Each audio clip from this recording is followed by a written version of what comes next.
Estamos aqui com Luiz Henrique Zanini, com Daniel Dalla Valle. Luiz Henrique Zanini da Valontano e da Era dos Ventos, e o Daniel da Máximo Bosque, da Casa Valduga, e com o Nuno Pires, para a gente conversar sobre essa safra 2020, tida e a vida como uma das melhores de sempre na Serra Gaúcha e no Rio Grande do Sul como um todo. Vou começar dando primeiro boa tarde a todos. Boa tarde, Zanini. Boa tarde, Daniel. Boa tarde, Nuno.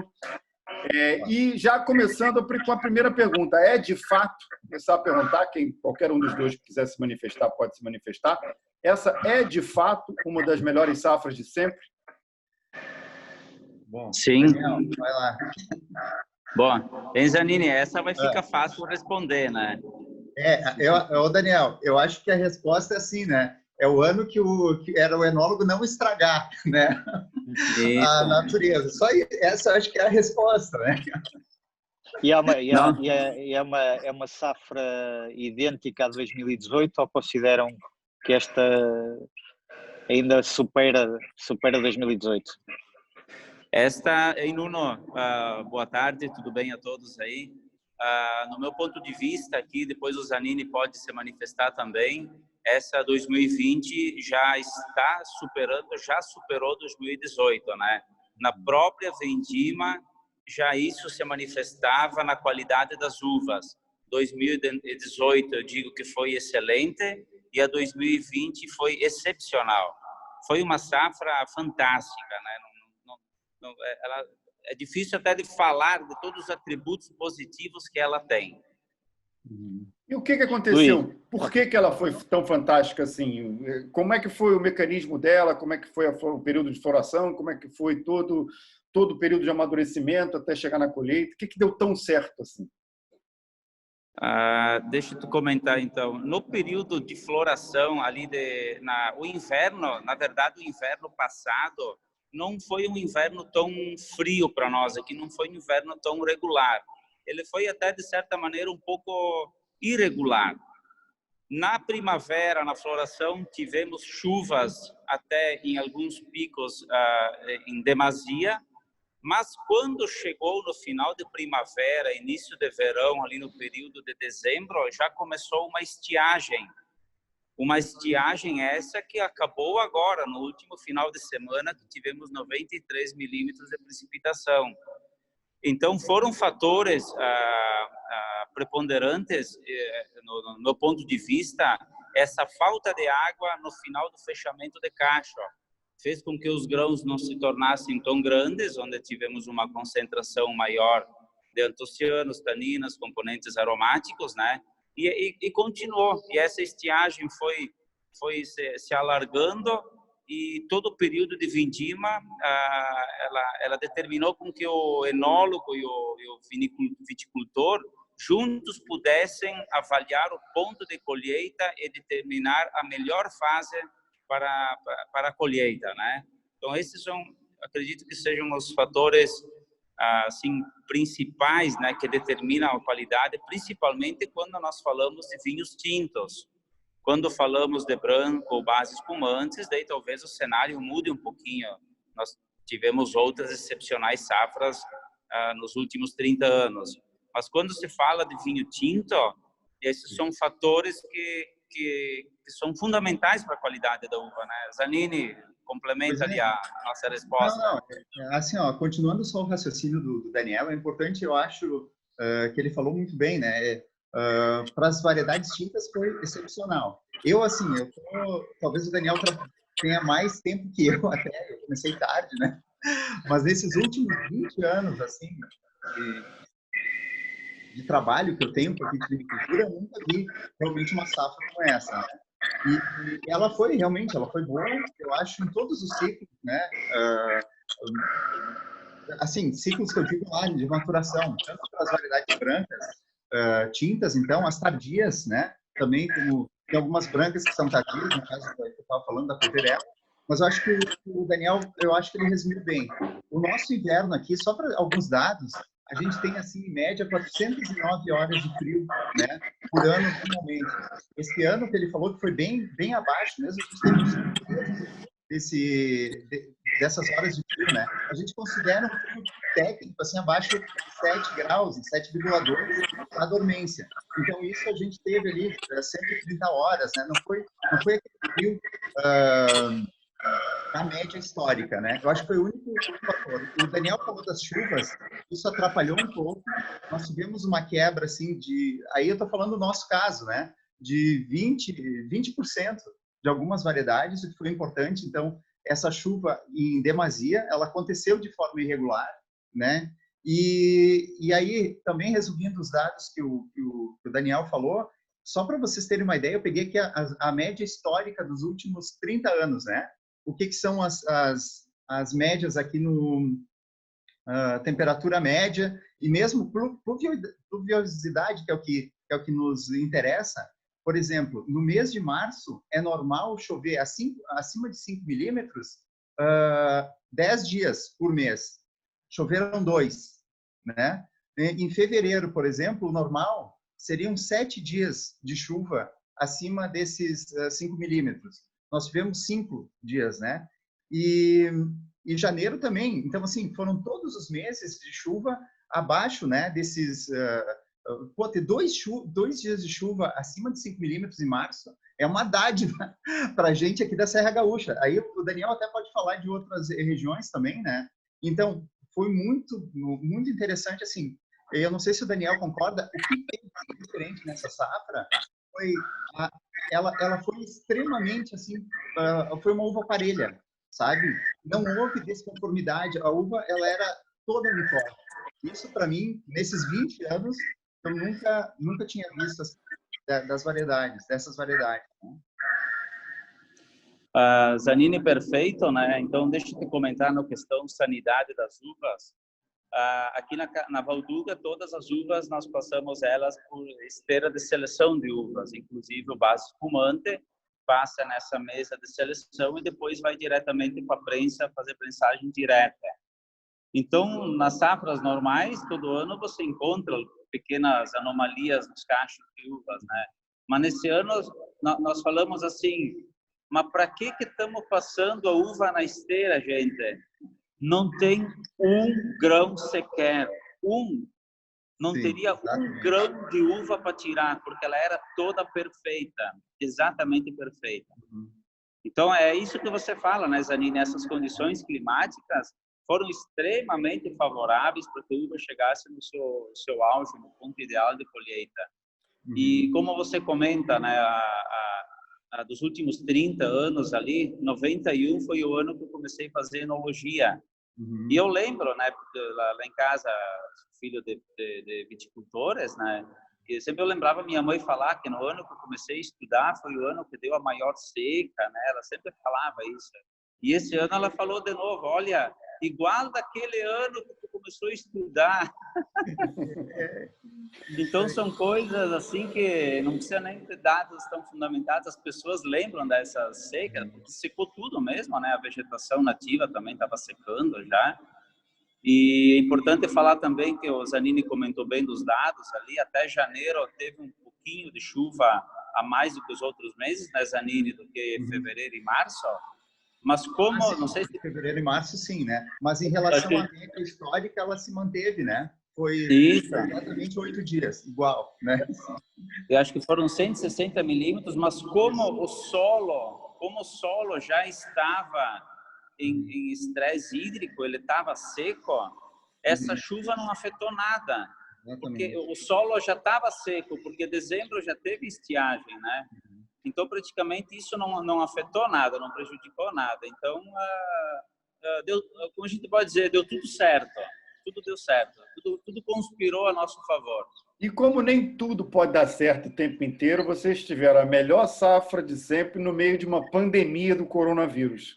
Como é que foi trabalhar? Como é que foi fazer colheita, uma colheita longa como essa, com mesmo as variedades mais tardias, puderam amadurecer bem, sem grandes problemas, mas no meio da safra veio uma pandemia. No meio da safra tinha o coronavírus. Como é que foi trabalhar isso?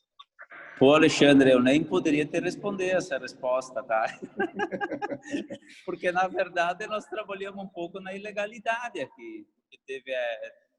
nós tinha que fazer o isolamento social, e nós estávamos com os funcionários aqui na final da colheita de uva, entendeu? Então nós tivemos que adotamos todos os critérios sanitários cabíveis, né? Que é álcool gel, isolamento, enfim, toda essa máscara, tudo isso.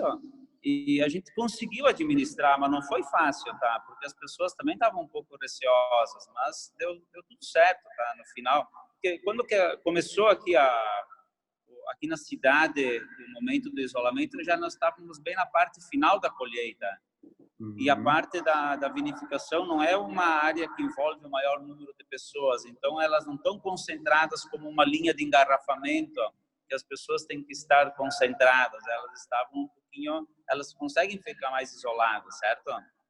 Então foi bem, mas claro, no primeiro momento você leva você começa a entrar um certo, não pânico, mas um certo ansiedade, né? Porque você sabe que você está com uma uva perfeita no tanque, né? No momento que foi decretada a pandemia, nós estávamos com mais de 30 tanques em maceração. Esse ano foi um ano que proporcionou macerações longas, então nós tivemos tanques com 30 ou até mais dias de contato com a casca, pois os taninos estavam bem maduros, a semente estava madura.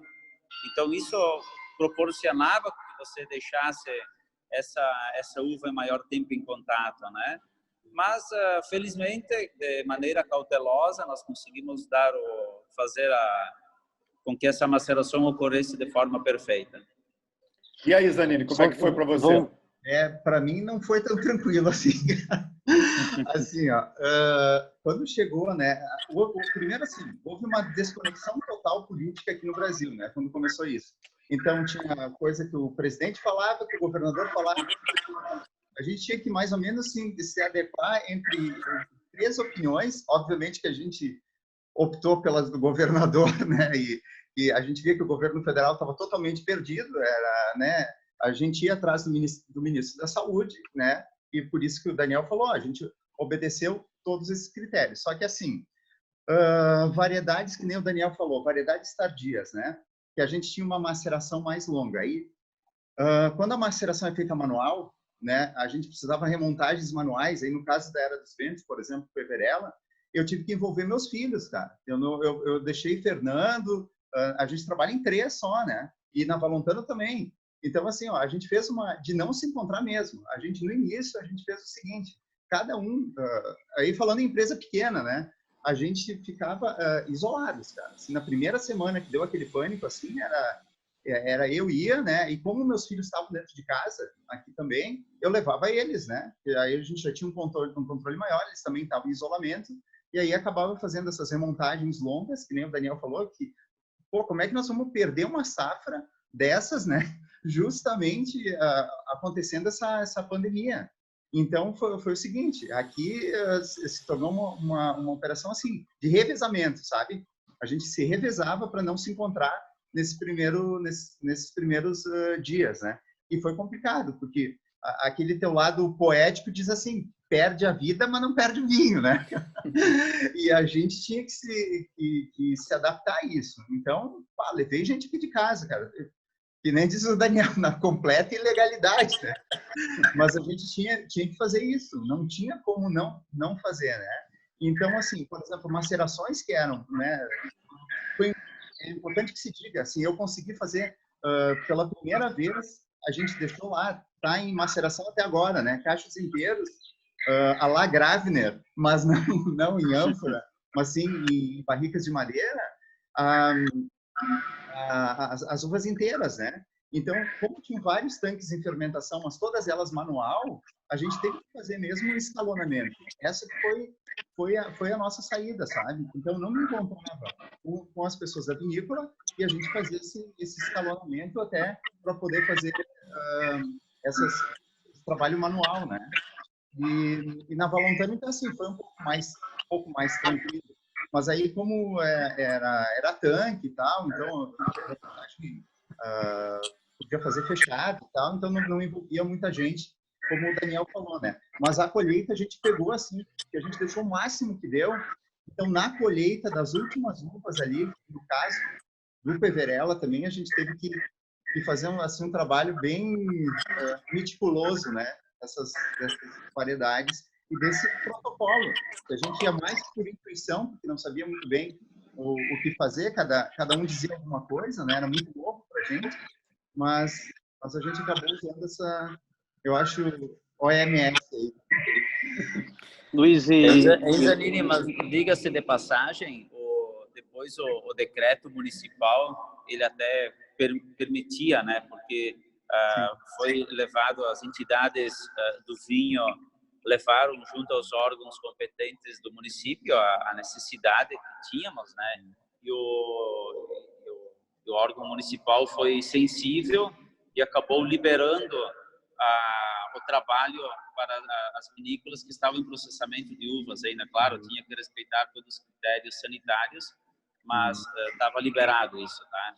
Bom, isso. Na Argentina foi considerada atividade essencial, né? A colheita e a produção dos vinhos. Em Mendoza foi considerado, eles não pararam, obviamente, usaram máscaras, tiveram todos os cuidados possíveis, mas não pararam o trabalho. Aliás, inclusive, continua até agora a colheita lá. Nuno, você tem uma pergunta para fazer? Não, eu ia fazer uma pergunta também para quem nos está a ver lá em casa e que pode não conhecer tão bem a Valentano e a Casa Valduga, e eu perguntava, já explicaram que foi uma vindima extraordinária, penso que também em questões do volume também deve ter sido. Quantos hectares é que vocês têm de uvas próprias e quanto tempo é que demorou a safra no Vale dos Vinhedos? Nós começamos a vindima no dia 10 de janeiro, aproximadamente, com base espumante, Chardonnay e Pinot Noir, e nós estendemos até final de março e bem início de abril. Aí terminamos com o Cabernet Sauvignon e um pouquinho de Marcelin. A Casa Valduga, então, tem aproximadamente 50 hectares aqui no Vale dos Vinhedos, e temos Encruzilhada do Sul, mais uma propriedade com 120 hectares. E nós também temos uma pequena produção de uvas com produtores, então, lá na região da Campanha, onde eles produzem para nós Cabernet Sauvignon, principalmente Tannat, e um pouco de Cabernet Franc também. Mas foi uma safra, aqui no Brasil as safras são sempre extensas, né? Porque nós temos desde de base espumante, que são variedades que nós colhemos elas mais precocemente para preservar a acidez e que tem um teor alcoólico mais baixo, e depois tenta-se de maneira extensiva de amadurecer as tintas por longo período para que tenha maturação fenólica, né? Então, esse ano não deixou de ser o contrário, como a maturação fenólica demora um pouco mais, então favoreceu, né? O ano favoreceu a maturação fenólica, então se estendeu mais. Então essa foi a extensão, são 3 meses de vindima. Zanini?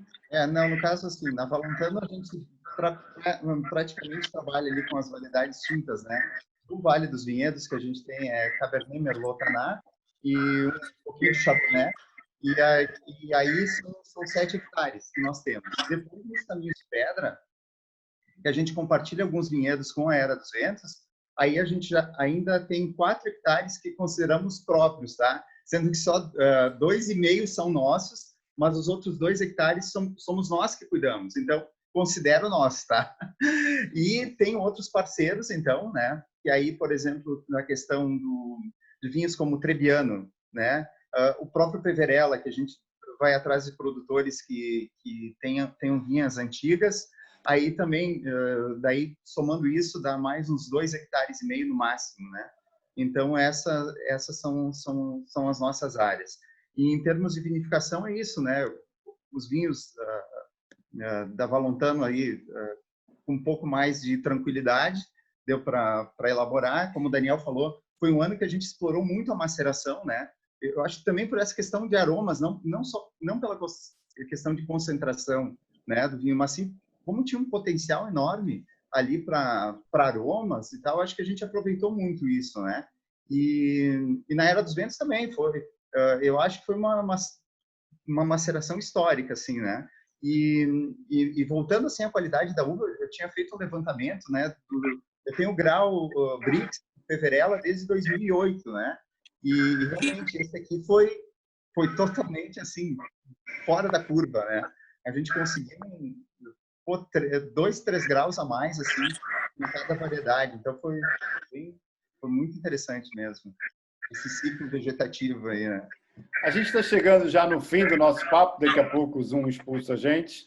E queria saber de vocês dois, a gente falou muito da safra, da qualidade das uvas, o que o consumidor pode esperar dos vinhos? Em que essa safra vai se traduzir na hora que ela estiver no copo? Para que o consumidor, na outra ponta, prove esses vinhos de 2020. Eu acho que 2020, quando nós vamos falar de vinhos, ele vai esquecer um pouco a pandemia, né? Porque agora está pensando na pandemia, toda essa confusão que está tendo aí. Mas os vinhos da safra 2020, eu acredito que já algumas vinícolas já estejam até invasando alguns brancos, tintos jovens, até eu vi que já estão postando. Com certeza absoluta, a qualidade do vinho vai surpreender, a qualidade brasileira vai surpreender muito. E esse ano também vai existir a possibilidade de fazer vinhos de guarda. Então, a Casa Valduga está se preparando muito também para elaborando alguns tintos que nós vamos lançar daqui 2, 3 ou 4 anos, porque vão ser vinhos que nós vamos falar durante décadas, né? Nós vamos falar durante 5, 10, 15, 20 anos. São vinhos memoráveis, né? São vinhos de safras excepcionais. Até eu fiz um quadrinho, um pequeno resumo, depois eu quero só postar a foto para vocês. Se o Zanini concorda com o meu resumo, minha resenha das safras aqui. Depois eu vou te mostrar aí, vou colocar no vídeo aqui para vocês verem. Legal. Pode colocar. Tá aí na mão? Tá. Já vou pegar aqui. Tá aí. Enquanto você pega, o Zanini vai falando do que pode esperar. Tá, eu acho que a gente não vai esquecer muito a pandemia, cara. Eu acho que essa safra vai ser inevitável que não se fale dela, né? Até talvez para reforçar a qualidade de uma coisa boa que teve esse ano, né? Pelo menos uma coisa boa que teve esse ano, que foi a vindima, cara. Porque todo o resto assim foi caótico, né? A gente perder varejo, perder visitantes, né? Cara, todo mundo trancado. Então, acho que uma das grandes notícias vai dizer assim, naquele ano de 2020, com toda, né, talvez um pior ano do século, a gente teve uma coisa excelente, excepcional, que foi a safra, né? E eu concordo com o Daniel, acho que vai ser lembrado assim, acho que tudo, sabe? Desde os espumantes, vinhos brancos, vinhos tintos, de uma qualidade nunca vista, sabe? A gente espera, né, pelo menos, que a evolução do vinho agora também tem uma coisa que foge às vezes do nosso controle, né? Mas enquanto a gente pôde cuidar, encaminhar esse filho, está bem encaminhado, né? Então, eu também acho que vai ser uma das grandes safras que vão ser lembradas, né? Daniel, cadê aí o quadrinho? Isso também só queria fazer mais uma pergunta, mas Daniel, explica assim. Conseguem ver? Conseguimos. Mas é melhor explicar. Eu coloquei aqui, ó, 90, deixa eu ver aqui, ó. 91, 94. Ali, ó, tá vendo, ó? 91, sim. 94, 99, 2005. O que tem aqui? Não, deixa eu olhar, tem, ó, 2008. 99, 2002, 2005, 2012, 2018 e 2020. Certo. Aí tem MB. Aí no meu resumo ficou assim, Zanini, ó. Muito boa, excelente e excepcional. A 20 aí tá perfeito, cara. Ô, Daniel, me diz uma coisa, e a 8, cara? Não? 8? É que eu também tinha feito um resuminho aqui, e eu tinha colocado a 8, cara, mas aí... Não, mas Zanini, tu sabe que tem a interferência, que como tem muitos microclimas, talvez para ti... exatamente, é isso que boa, né? Isso aqui concordo, não é essa não é uma verdade absoluta, É um Sim. resumo geral, Não, entendeu? eu só queria te dizer assim, que na minha, eu concordo com todas que tu colocou, eu só incluí a 2008 também, Daniel. Ótimo. Eu posso pôr também, sem problema. Tá bom, cara. Nuno, tens uma pergunta aí para fazer? Não, tinha uma pergunta também que tem a ver com o momento que que estão a atravessar, um momento mundial. Como é que estão agora a pensar, ou como é que vocês estão a conseguir vender os vinhos? Como é que há algum canal específico que estejam a utilizar? Então, e olha, e antes que vocês respondam, eu vou acrescentar uma coisa ao Nuno. Justamente no momento em que o enoturismo disparava na Serra Gaúcha, a região começava a se beneficiar muito do enoturismo, como é que fica isso, todos esses investimentos? Então, acaba que ficam duas perguntas em uma para vocês se divertirem aí. Você coloca bem aí que o enoturismo estava crescendo de maneira brilhante, estava mesmo, né? E foi um baque muito forte para nós, porque o turista desapareceu, e por mais que a pandemia saia de cena, vamos dizer, setembro, outubro, vai ser um segundo semestre difícil também. Nós estamos esperando no máximo de 50% a 60% da receita estimada para o segundo semestre. O primeiro semestre foi bom até março, e depois praticamente o turista não pôde viajar, e mesmo se tiver liberado para viagem, alguns não têm coragem de sair, não têm coragem de fazer viagens longas, né? Então, a Casa Valduga acabou sofrendo um pouquinho mais, porque nós não estávamos nas grandes redes de distribuição, principalmente em atacarejos, né? E a gente vai tentar não ir para essas grandes redes, para preservar um pouco a imagem da marca. E nós vamos disponibilizar para mercados um pouco mais conceito, então algumas linhas. Aí sim vamos ter que liberar, porque o próprio consumidor está nos forçando a isso. Ele está pedindo para que colocássemos, para que ele tivesse acesso. E nós acabamos investindo mais pesado, onde que a maioria, todas as empresas acabaram investindo, que é no e-commerce, né? Na venda digital, né? E está crescendo muito, cresceu bastante, mas não é o suficiente para fazer. Mas com um canal próprio, ou é com um canal próprio vosso, ou através de uma plataforma que já existe? Nós temos canal próprio e alguma coisa de marketplace também, estamos começando a trabalhar nisso, né? E você, Zanini? Para nós, assim, ó, foi uma bomba, né? Caiu, porque a gente trabalhava só com pequenos restaurantes, sabe? Assim, vou falar tanto Valontano como Era dos Ventos, né? Era dos Ventos nem se fala, né? Porque a gente trabalhava essencialmente assim com os pequenos, né? Bistrôs, pequenos restaurantes, né? E aí de uma hora para outra nossa receita zera, assim, né? Porque a gente não tem varejo, né? Não tem enoturismo no caso da Era dos Ventos. Então a gente se vê no momento assim totalmente zerado para isso, né? E o que a gente faz? E a gente reforça esse pessoal que trabalhava, começaram a ter para a sobrevivência deles, eles também tiveram que buscar alternativas, né? E a gente, em vez de buscar a venda do canal direto, a gente incentivou esses pequenos produtores, pequenos restaurantes e bistrôs e tal, a venderem o nosso vinho. Então, a gente esticou prazos, a gente não parou de trabalhar e não buscou outros canais no primeiro momento, né? Claro que a gente tem que também se preocupar com a nossa sobrevivência, mas naquele momento foi o que a gente pôde ajudar eles também, sabe? Uma maneira de ajudar os restaurantes era esticar prazo, fazer com que eles vendessem o nosso vinho junto com a comida que eles estavam preparando, né? E dar condições especiais nesse momento, realmente não tinha o que fazer, né?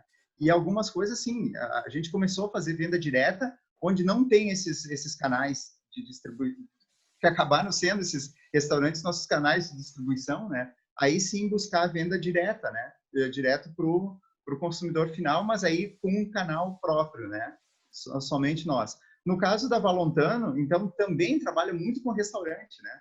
Só que a gente tem uma distribuidora, uma importadora que faz esse trabalho, e aí também a gente, em negociação, a gente teve que buscar outros canais, mas aí de distribuição, né? Mas aí via importadora.